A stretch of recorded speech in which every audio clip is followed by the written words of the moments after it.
আজকে খালি রুইয়ের পোনা রাখছি। মাছগুলো ভালো টাটকা আছে, মাছগুলো নড়ছে, কেটে নেই।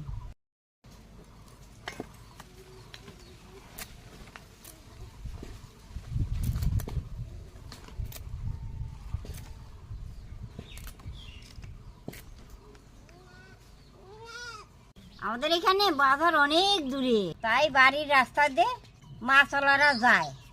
রাখি যা পাই, যেরকম মাছ পাই।